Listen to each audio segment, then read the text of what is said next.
Hallo Leute, willkommen zurück bei Linguasprach. Hello everyone, welcome back to Linguasprach. To today's video where we're going to be talking about prepositions and cases. I strongly recommend you've already watched the 3 other videos in my cases series before this. Okay, so what is a preposition? A preposition is a word that describes the location of a noun. Okay, so, for example, in English we could have at, with, to, in. I can think of many other examples. Under, over, you get the idea. Okay, so, in English, as I said, all of these prepositions will be followed by a noun or a pronoun. For example, at my house, to the cinema, or with me. You can see that that's an accusative me, as I talked about earlier. You don't say with I. That's incorrect. And in the same way as English, German also has different cases following its prepositions. But because German has lots of cases, there are lots of cases that can follow prepositions. So I'm going to be talking about them in this video. We can have accusative, dative, genitive, or even these AC/DC prepositions which can't decide between accusative and dative and can use either one depending on the circumstance. So first off, we're just going to focus on accusative prepositions. These are bis, which means up to, until, as far as, durch, through, für, for, gegen, against, ohne, without, about, around. Okay, so let's have an example sentence with one of these. The train travels as far as the valley.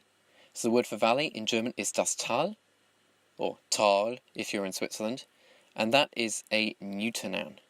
Okay, so we're going to need to use the accusative. As far as, what word are we going to use that for that? Bis, it takes the accusative, so the valley is known to mean to be accusative. Der Zug fährt, which comes from fahren, irregular, bis das Tal. Okay. The train travels as far as the valley. Tal is in the accusative because bis needs the noun it is following to be in the accusative. Okay, simple enough. What about dative prepositions? Aus, from. Außer, except. Ab, from. Bei, with or at. Gegenüber, opposite. Mit, with. Nach, to. Seit, since. Von, from. Zu, to. Fantastic. Okay, so let's have an example. In fact, let's do the same example or a similar example to the one before.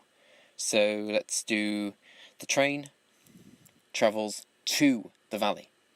We've got a different preposition this time. Der Zug fährt, let's use nach. Although we should probably use zu here. So der Zug fährt nach zu dem Tal. Fantastic. Easy enough. Dem, it's neuter this time, so we need a dative. Here's another example. I have been going to the cinema for 2 years. Here we've got to in the same sentence, both using the dative. I have been going. If you're not sure about this, don't worry, but seit, it needs a present tense with it. I go to the cinema for 2 years. Ich gehe seit 2 Jahren, and you need an extra N on the end of that Jahr. Jahre, because it's in the dative. If you're not sure about that, check back my dative video. Seit 2 Jahren zu dem Kino. And though zu and dem can go together to form zum, which is very nice. Zum Kino, dative, accusative, dative, neuter, sorry. Type 3, either accusative or dative, right? We need a new colour for this. Let's go for a... I think I'll do a purple. Yeah. Oh no, blue? No, purple. So these are our AC/DC prepositions, and they can't decide whether they're accusative or dative or not. So you need to learn these specially. So, whether they use accusative or dative depends on the circumstance. So they use accusative when there is motion to, from, in, into, out of the place that they are describing. Simple enough. They use the dative when there isn't motion into or out of that place. So if someone asks you the question where to, you would use the accusative. If someone asks you the question where, you use the dative. That's quite a good way to think about it, I find. So let's have a look at some example sentences. We are flying over the town. As opposed to, we are over the town. Or another one. I am going to the swimming pool. Yeah, the pool. Or in the dative, I am in the pool. Or no, I am swimming in the pool. Okay, so let's have a think about some of these. Now, which are AC/DC prepositions? They are an, at, auf, to, hinter, behind, in, into, in, onto, neben, next to, über, over, unter, under, vor, before, zwischen, between. Okay, we are flying over the town. Wir fliegen über, and we're using the accusative here, so it needs to be über die Stadt. Stadt feminine. What about sentence 2 here? Ich gehe.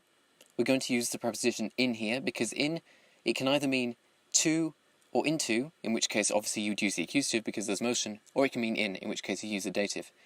Ich gehe in das Schwimmbad, and that in and das can come together to form ins, which is very nice. Ins Schwimmbad. What about our dative ones? Okay. So if I just draw a picture for you here, then you can have a look. So here's the town, and imagine you're in a plane and you're flying over it. You've flown from one side to another. Actually, have a look at this. Okay. So you've started on one side of the town and you've flown over it. Whereas in this sentence here, we are over the town. Imagine you're in a hot air balloon and you're at the top of the town and you're not going anywhere. You're just over it. Can you see the difference? Ask yourself the questions where to. So, where are you going? We're going over the town. Whereas here in the dative, it's where are you? We're over the town. Can you see the difference? If you're still not sure, then just pause for a moment and have a think about it.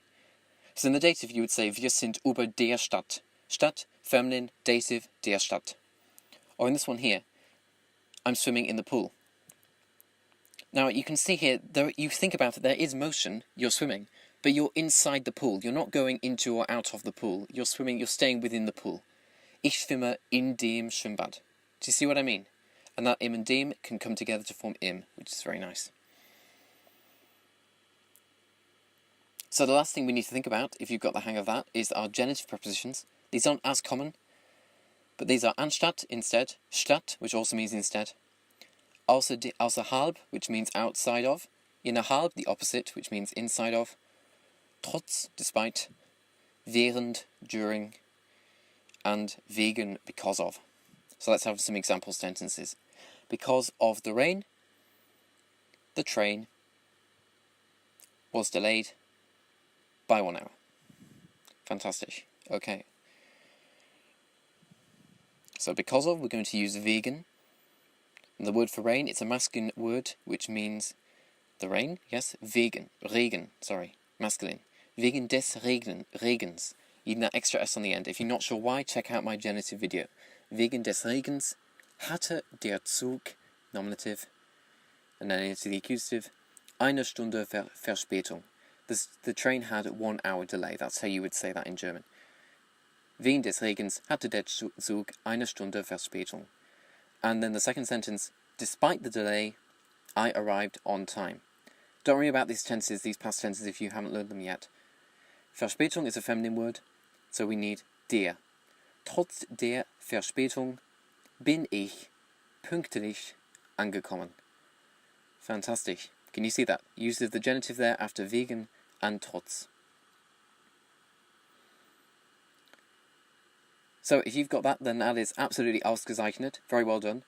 But when it comes to this topic, it's not just about understanding it, it's actually about getting down and learning which prepositions go with which ones. And you can do that by practice, or you can practice on our Quizlet. I have a Quizlet on our Linguasprach Quizlet page, which is there for you now, and you can practice there. So fantastic. I hope you've learned a lot from this video. If you have, don't forget to like, comment, subscribe. If you have any questions, then comment. Thank you. Vielen Dank.